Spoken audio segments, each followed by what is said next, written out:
नमस्कार, जय जय श्री सीताराम मित्रों।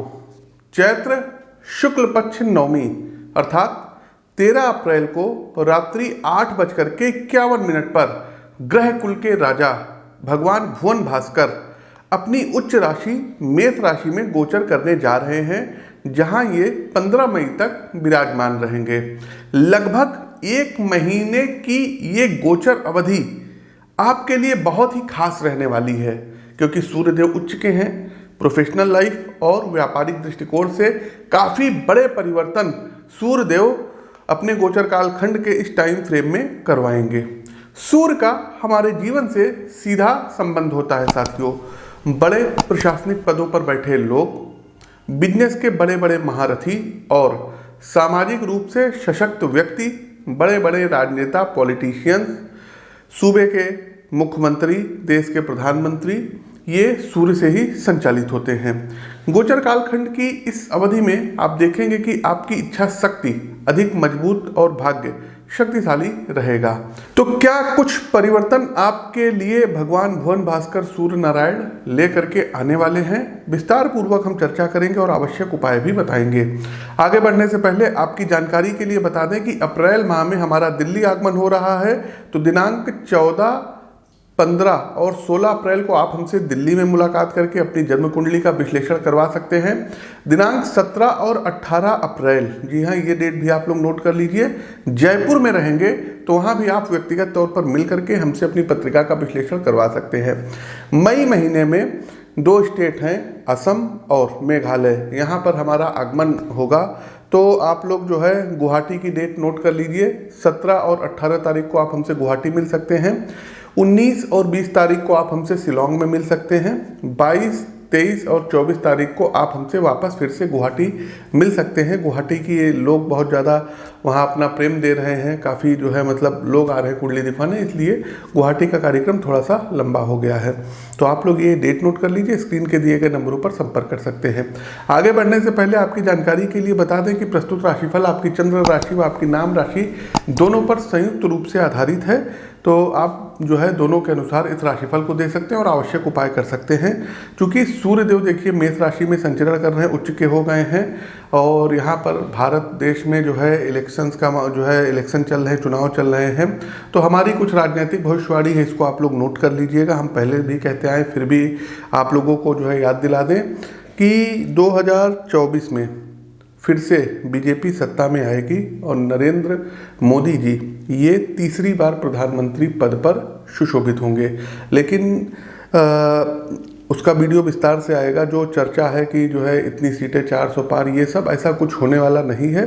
लेकिन हाँ, बीजेपी सत्ता में आएगी और इस बार बीजेपी को थोड़ी सी रणनीति बना करके चलने की आवश्यकता होगी। कुछ उपाय हैं जो हमने उनके जो टॉप के लीडर्स हैं उन तक पहुँचा दिया है। बाकी जो है इन लोगों को बहुत ध्यान देना पड़ेगा, जैसे कि हरियाणा हो गया आपका पंजाब का स्टेट हो गया, आपका बिहार हो गया, उत्तर प्रदेश खास करके आपका हो गया। तो बिहार में भी इनको अच्छा नुकसान हो सकता है और हरियाणा में भी इनको नुकसान हो सकता है। यूपी में भी कुछ सीटें इनकी कम आ सकती हैं। लेकिन ओवरऑल ये है कि ये लोग जो है क्या कहते हैं, दक्षिण में अच्छा परफॉर्मेंस करेंगे, बंगाल में अच्छा परफॉर्मेंस करेंगे। तो इन लोगों की सीटें आएंगी, लेकिन अभी मेहनत करने की ज़रूरत है। और आगे बढ़ते हैं साथियों, हमारी जो भविष्यवाणी थी वो हमने आपको बता दी। अब जानते हैं सूर्य राशि परिवर्तन का सभी 12 राशियों का क्या हाल रहेगा। चलिए आगे बढ़ते हैं। सिंह राशि। सिंह राशि के हमारे प्रबुद्ध मित्रों, आपकी राशि के स्वामी भगवान सूर्य देव, पता है कि ये आपके लग्न भाव के स्वामी हैं और गोचर कालखंड की इस अवधि में ये नवम भाव में गोचर कर रहे हैं। सिंह राशि के प्रिय मित्रों, देखिए कैरियर के दृष्टिकोण से यदि सबसे पहले बात करें तो कामकाज को लेकर के यात्राओं के योग बन रहे हैं और ये यात्राएं बड़ी होंगी। आप अपनी कंपनी की यूनिट मार्केटिंग, सोशल मीडिया के लिए भी कहीं बाहर जा सकते हैं और दूसरे स्टेट हो गए, देश से भी बाहर जाने के योग बन रहे हैं। भगवान सूर्य की उपासना करते रहिए, आपको अपनी प्रोफेशनल यात्रा का भरपूर लाभ मिलेगा। यदि छात्र जीवन की बात करें तो समय थोड़ा सा दबाव वाला रहेगा, प्रेशर वाला रहेगा। दबाव से मेरा तात्पर्य है कि आप अपने घर, परिवार व शिक्षा के मध्य मानसिक रूप से विभाजित हो सकते हैं। कुछ पारिवारिक कलह के कारण आप भावनात्मक रूप से विषाद का अनुभव करेंगे, जिससे पढ़ाई लिखाई बाधित हो सकती है। व्यवसाय के संबंध में यदि बात करें साथियों, तो मेरी खास सलाह है कि किसी भी यूनिट अथवा उत्पाद का शुभारंभ ना करिएगा। जो योजनाएं आप पहले से चला रहे हैं उसमें पूरी ऊर्जा से लगे रहिए, आपको मुनाफा प्राप्त होगा। हाँ, बिजनेस पार्टनर के साथ अंडरस्टैंडिंग बनाने में आपको थोड़ी समस्याएं हो सकती हैं। सिंह राशि के मित्रों, आपका पारिवारिक और सामाजिक जीवन आपस में मिला हुआ दिखाई दे रहा है। आपके आस पड़ोस में कोई बड़ा धार्मिक कार्य संबंधित आयोजन होगा, जिसमें आप अपने पिता की सलाह पर प्रमुख सहयोगी की भूमिका में नजर आएंगे। आपकी सामाजिक गतिविधि आपको लोगों के बीच चर्चा का विषय बनाएगी। साथ ही साथ यदि कोई इलेक्शंस वगैरह है, आपको टिकट मिल गया है, तो निश्चित तौर पर आप उसमें विजयी हो सकते हैं। कैरियर में अच्छी ग्रोथ देखने को मिलेगी। बेरोजगार लोगों के लिए रोजगार का सृजन होता हुआ दिखाई दे रहा है। तो प्रिय दर्शकों, ये तो था मेष राशि में गोचर करते हुए सूर्य का सभी 12 राशियों का हाल। अब कार्यक्रम का अंतिम पड़ाव आता है रेमेडीज अर्थात उपाय का। तो उपाय के तौर पर साथियों, आदित्य हृदय स्तोत्र, जी हाँ, अगस्त ऋषि द्वारा रचित आदित्य हृदय स्तोत्र भगवान राम को डिलीवर्ड किया गया था और सभी ये जानते हैं कि उसका रिजल्ट्स क्या निकला। लेकिन ये है कि पूरी चैतन्यता से, भक्ति भाव से ये स्तोत्र का पाठ करिए। नित्य सूर्य भगवान को आपको अर्घ्य देना रहेगा और आदित्य हृदय स्तोत्र का यदि आप लोग 3 पाठ कर सकते हैं प्रतिदिन, तो 1 महीने का समय दे दीजिएगा, फिर आप हमको ढूंढते हुए आएंगे। दूसरी बड़ी चीज कि याज्ञवल्लक मुनिकृत सूर्य कवच का 1 पाठ प्रतिदिन पूजा करते समय आप लोग करिए।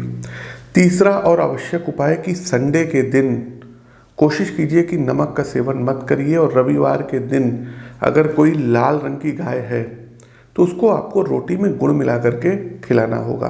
अगला एक काम, घर में जो बड़े बुजुर्ग हैं, माता पिता हैं, दादा दादी हैं, चाचा चाची हैं, बड़े भैया हैं, आपके पैर छू करके आपको आशीर्वाद ऐसे आंखों पे लगाना होगा। अगला एक काम, स्वस्थ शब्दों का चयन आपको करना होगा। ऐसा मैंने इसलिए कहा है क्योंकि यदि आप स्वस्थ शब्दों का चयन लोगों के लिए करेंगे तो वो भी आपको सम्मान देंगे और सूर्य आपके मजबूत होंगे। एक काम और ये कर लीजिएगा कि यदि आप मेष राशि के हैं, सिंह राशि के हैं, वृश्चिक राशि के हैं या फिर आप मीन राशि के हैं, तो अपनी पत्रिका का विश्लेषण करवा करके एक माणिक्य रत्न आता है, रूबी, इसको कॉपर में राइट हैंड के रिंग फिंगर में धारण कर लीजिए यदि आपका बजट है तो। यदि आपका बजट कम है तो एक तांबे का छल्ला बनवा करके आप रिंग फिंगर राइट हैंड में धारण कर सकते हैं। जो महिलाएं हैं वो लेफ्ट हैंड के रिंग फिंगर में धारण कर सकती हैं। प्रतिदिन साथियों, लाल चंदन का तिलक मस्तक पर आपको लगाना होगा और संडे वाले दिन यदि कहीं आसपास चींटियां दिखें तो उनके लिए थोड़ा सा आटे में पिसा हुआ चीनी का बूरा मिला करके आपको उनको डालना होगा। तो ये कुछ आप लोग जो है उपाय कर सकते हैं। शेष उपाय आप अपनी पत्रिका का विश्लेषण व्यक्तिगत तौर पर मिल करके करवा सकते हैं। फिर आपको बता दें 14, 15 और 16 तारीख को दिल्ली में रहेंगे अप्रैल को, और 17 और 18 अप्रैल को हम जयपुर में रहेंगे, वहाँ पर आप हमसे मिल सकते हैं। 17, 18 तारीख को आप हमसे गुवाहाटी में मिल सकते हैं और 20 और 21 मई को आप हमसे शिलोंग में मिल सकते हैं अगले महीने, और फिर गुवाहाटी में 24 और 25 मई को आप हमसे मिल सकते हैं। स्क्रीन के दिए गए नंबरों पर अपनी अपनी अपॉइंटमेंट बुक करा लीजिए। तो साथियों, अपनी वाणी को विराम देते हुए ज्योतिष के इस मंच से मैं पंडित आशीष वत्स आप सभी प्रबुद्ध साथियों से विदा लेता हूँ। नमस्कार, राम राम।